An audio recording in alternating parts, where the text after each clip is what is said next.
नमस्कार।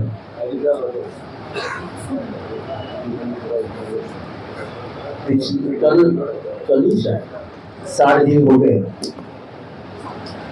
फिलिस्तीन पे इजराइल का जो लड़ाई शुरू हो गई, उसको 60 दिन हो गए और मेरे ख्याल से भारत का पहला बड़े कद का नेता शरद पवार जी ने उनके बड़ी सभा में कहा था कि करना नहीं और बोल देना हम फिलिस्तीन के साथ हैं, क्योंकि उनकी ज़मीन ली गई है और इजराइल उनकी ज़मीन लेके उन पे ही दादागिरी कर रही है। तो ये है जो बहुत गलत मामला है।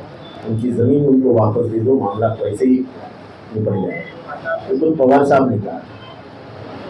तो हमारे अपने पार्टी की भूमिका रही है कि हम फिलिस्तीन के मामले में फिलिस्तीन के साथ आज से नहीं, नेहरू के ज़माने से, महात्मा गांधी, नेहरू, लाल बहादुर शास्त्री, इंदिरा गांधी, राजीव गांधी, अटल बिहारी वाजपेयी का बहुत बड़ा भाषण है कि इजराइल ने कैसे इधर घबरा के रखा है सबको। ये भारत की परंपरा रही है और पहली बार ऐसा हुआ कि युद्ध शुरू हो गया और भारत की भूमिका अचानक बदल गई और उन्होंने कहा कि हम इजराइल का समर्थन करते हैं। इसमें मोदी साहब ने कहा कि हम इजराइल का समर्थन करते हैं, पर 4 दिन में उन्होंने बयान वापस लिया, क्योंकि भारत की जो परराष्ट्र भूमिका है, जिसको एक्सटर्नल अफेयर्स मिनिस्ट्री के तहत जो आता है फॉरेन रिलेशंस, वो फॉरेन रिलेशंस में ये बैठता नहीं था।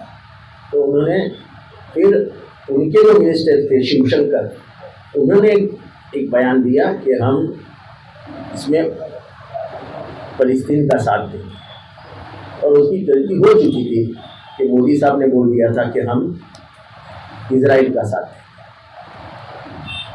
पिछले 3 दिन से बहुत बम फेंके जा रहे हैं, पानी की, खाने की सभी किल्लत है वहाँ पे। अभी तक बहुत लोग मारे गए और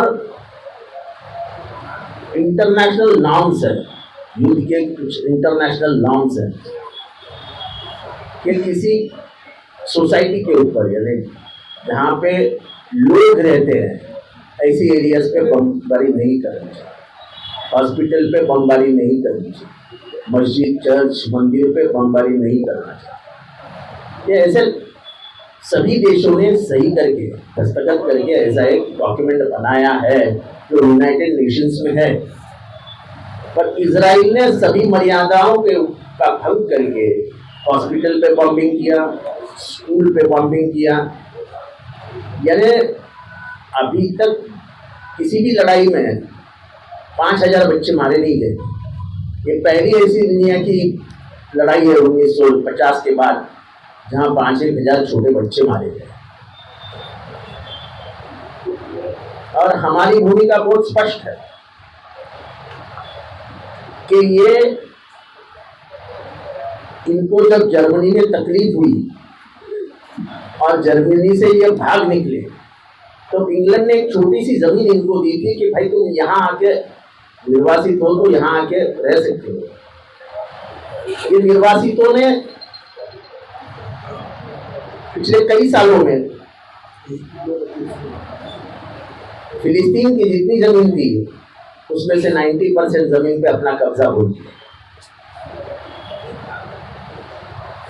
हालांकि जेरूसलम भी फिलिस्तीन के ही हाथ में था, उसके ऊपर भी आज इजराइल का कब्जा है, जहाँ पे अक्सा, मस्जिद अक्सा है।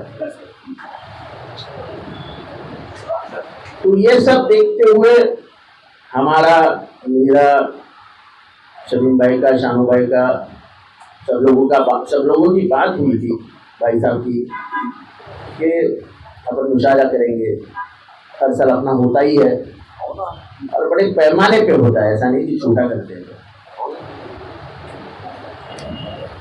पर जब पूरे देश में, मुझे देश से कोई लेना देना नहीं, मुझे किसी से कोई लेना देना नहीं, इंसानियत की जब इतनी बड़ी हत्या हो रही है, बच्चे मारे जा रहे हैं, तब हम खास करके मुस्लिम हल्के में मुशायरा करें तो मुझे लगता है कि अच्छा नहीं, क्योंकि कहीं ना कहीं हर आदमी के दिल में दुख है कि हमारे भाई बहन मारे जा रहे हैं। तो उस पर मद्देनजर रखते हुए हमने पैसे भी दे दिए थे शायद लोगों को, 20-22 लाख रुपया काम भी चालू था, ग्राउंड का सब कर दिया था। पर कुछ लोगों से सलाह मशवरा करने के बाद, कुछ उलमाओं से सलाह मशवरा करने के बाद कैसा मुझे तो लगा कि भाई कैंसिल कर देंगे तो ही अच्छा है, दिन आएंगे जब हम उसको मनाएंगे। लेकिन अभी के हालात में जब वहाँ गाजा में हो, रामल्ला में हो, जब लोग रो रहे हैं, तब हम उनके गम में शामिल होना तो चाहिए। और हम जल्दी एक दुआ की अनाउंसमेंट कर रहे हैं और पूरा मुमरिया को वहाँ आमंत्रित करेंगे और फिलिस्तीन के लिए एक बड़ी दुआ करेंगे।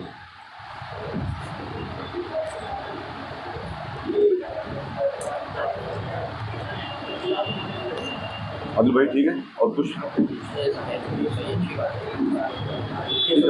और कुछ बात रखना?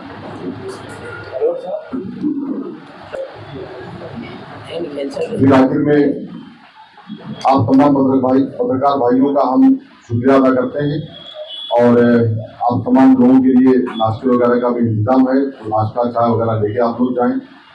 और एक 10-20 मिनट लेट हुआ है, उसके लिए हम माफी भी चाहते हैं।